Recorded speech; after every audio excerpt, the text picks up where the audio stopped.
नमस्कार, मैं हूँ शीतला तिवारी। दोस्तों, एक बार फिर सुल्तानपुर चलते हैं और सुल्तानपुर में जिस तरीके से चंदन शर्मा की यादवों ने हत्या कर दी, यह एक बहुत ही घिनौना कृत्य है। और उस बात को लेकर के जो है तमाम लोग तरह तरह के जो है सवाल उठा रहे हैं।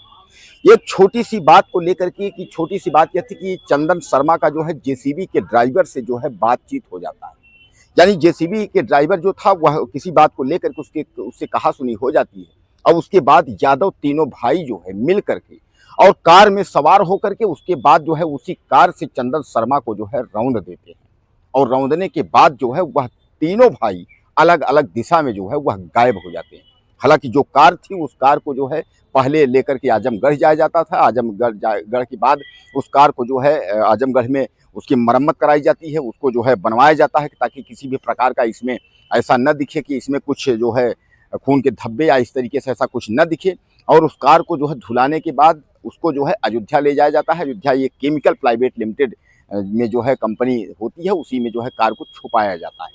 बाद में जो है एक व्यक्ति जो है सरेंडर कर देता है, एक व्यक्ति को टोल प्लाजा से पुलिस गिरफ्तार करती है और एक व्यक्ति को जो है उसको भी पुलिस जो है गिरफ्तार करती है। और गिरफ्तार करने के बाद जो है पुलिस जेल भेज देती है।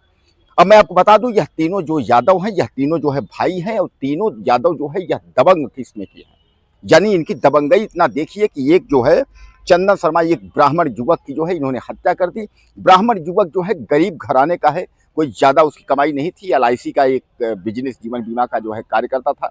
एलआईसी के बिजनेस में जो है वह लिप्त था, उसी से अपने परिवार का जो है वह भरण पोषण करता था। लेकिन इन यादवों को जो है नागवार गुजरा। और छोटी सी बात दोस्तों, सामान्य बात है, आजकल जो है किसी भी बात को लेकर के बात बहस हो जाता है, लड़ाइयाँ अक्सर हो जाती हैं, लेकिन इसका मतलब यह नहीं है कि आप किसी की जो है हत्या कर दें। यानी यह जो यादवों ने किया यह सही नहीं किया। लोग तो कहते हैं कि इस समय तो योगी आदित्यनाथ की सरकार है और यादव को कहाँ, मुस्लिम कहाँ, यह लोग तो उभरे ही नहीं रहे हैं। यानी यह लोग तो चुप्पी साधे हुए हैं। लेकिन मैं आपको बता दूं कि आप जितना ही प्रतापगढ़, सुल्तानपुर और आजमगढ़ और इधर जो है आपका जौनपुर साइड आप जाएंगे, उतने ही आपको जो है जो यादव लोग हैं इनकी दबंगई आपको देखने को मिलेगी। क्योंकि उधर जो है जो यादवों की संख्या है वह बहुसंख्यक है।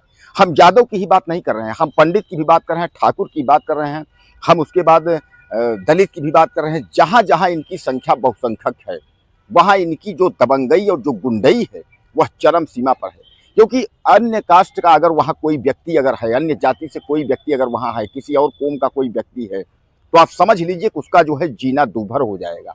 और यही हाल जो है चंदन शर्मा के साथ हुआ।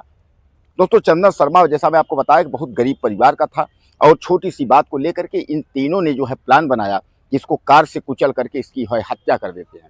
और अंततः जो है कार से कुचल करके हत्या कर दी। तो खैर, कार से कुचल करके हत्या तो कर दी, लेकिन अब उसके बाद अब काम आया जो है पुलिस का। जब इसमें पुलिस क्या करती है, तब जब पुलिस का काम आया तो इन लोगों ने पहले सरेंडर किया और दूसरे ने जो है उसको भी, एक को जो है पुलिस ने गिरफ्तार किया और एक को भी पुलिस ने गिरफ्तार किया। यानी एक सरेंडर और दो को जो है पुलिस ने गिरफ्तार किया। अब गिरफ्तार यानी तीनों जो है वह जेल चले गए हैं। जेल जाने के बाद अब उसके बाद उनको यह लग रहा है कि अब जो है बुलडोजर की कार्रवाई भी होगी। और सचमुच है कि बुलडोजर की कार्रवाई होगी। अगर किसी की आप हत्या कर देते हैं तो क्या आपको लगता है कि कानून व्यवस्था योगी आदित्यनाथ की आपको छोड़ देगा? योगी आदित्यनाथ के सरकार पे, अगर योगी आदित्यनाथ पे अगर आप कीचड़ उछालेंगे तो क्या आपको लगता है कि योगी आदित्यनाथ की सरकार आपको जो है इतनी आसानी से जाने देगी? आपको जब तक लंगड़ी न बना देगी, जब तक आपका घर तहस महस नहीं हो जाएगा, जब तक आपकी संपत्ति कुर्क नहीं हो जाएगी, जब तक आपकी संपत्ति कैसी तैसी नहीं हो जाएगी, फिर क्या समझेंगे कि योगी आदित्यनाथ की सरकार है और बीजेपी की सरकार है? तो अब जो ये यादव हैं यह गिड़गिड़ा रहे हैं। अब जेल में के सलाखों में यह गिड़गिड़ा रहे हैं। इनको लग रहा है कि कहीं ऐसा ना हो कि सजा हो जाए, कहीं ऐसा ना हो कि फांसी हो जाए, कहीं ऐसा ना हो कि हम लोग जो है मिट्टी में मिल जाए, मिट्टी में मतलब जो है कि बर्बाद हो जाए। यानी कहने का तात्पर्य ये है कि अब जो यह यादव का जो यह गिरोह है, अब यह जो है परेशान है, यह जो है गिड़गिड़ा रहा है कि किस तरीके से अब कैसे जो है जान को बचाया जाए। यानी कहने का तात्पर्य यह है कि जिस तरीके से इन लोगों ने जो है कार से कुचल करके हत्या कर दी, वह कहीं ना कहीं जो है सवाल खड़ा है। और यह सवाल जो है मामूली सवाल नहीं है, सवाल बड़ा है। क्योंकि ब्राह्मण बनाम यादव, वहाँ जो गांव के भी लोग हैं वह भी कह रहे हैं कि यह जो है ब्राह्मण बनाम यादव की बात है। यानी कहने का तात्पर्य ये है कि जो लोग वहाँ तमाम, जैसा मैं आपको बताया कि जो यादवों की संख्या है वह बहुसंख्यक है। अब बहुसंख्यक जहाँ भी यादव हैं तो उनका इसी तरीके से आतंक है। यानी कहने का तात्पर्य ये है कि चंदन शर्मा की जिस तरीके से हत्या की गई है, पुलिस के भी होश उड़ गए हैं। वहाँ के जो गांव के लोग के निवासी हैं वह भी कह रहे हैं कि इतनी छोटी सी बात को लेकर के और हत्या हो जाना, यानी कहीं ना कहीं इस पर जो गंभीर सवाल जो है खड़े हो रहे हैं। अब योगी आदित्यनाथ की अगर हम बात करें तो योगी आदित्यनाथ ने साफ तौर पे कहा है किसी भी स्थिति पर इनको बख्शेंगे नहीं। सरकार और कानून अपना कार्य करेगी, इनके घर पर बुलडोजर चलेगा, उसके बाद इनकी गिरफ्तारी भी होगी और इनकी जो संपत्ति है वह भी कुर्क होगी। यानी अब यह गिड़गिड़ा रहे हैं।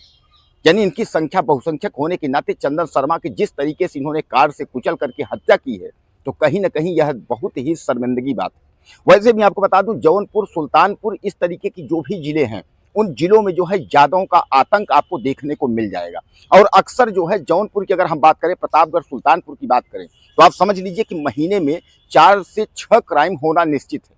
और खासकर अगर हम जौनपुर की बात करें तो वहाँ हफ्ते में तो 4 अपराध हो जाते हैं, चाहे वो रेप के रहे हों, चाहे वो मर्डर के रहे हों। यानी कहने का तात्पर्य ये है कि क्या उत्तर प्रदेश की कानून व्यवस्था इतनी कमजोर हो गई है कि उत्तर प्रदेश का जो लॉ ऑर्डर इतना जो है कमजोर, लचीलापन हो गया है, इनके ऊपर जो है कार्यवाही नहीं हो रही है। दोस्तों, आपको क्या लगता है कि इनके साथ क्या होना चाहिए? इन व्यक्तियों के साथ, इन यादवों के साथ क्या होना चाहिए? इस तरीके की इन्होंने जो हरकत की है, अपनी राय मुझे आप ज़्यादा से ज़्यादा दीजिएगा और चैनल को सब्सक्राइब कर लें। वीडियो में फिर मिलते हैं।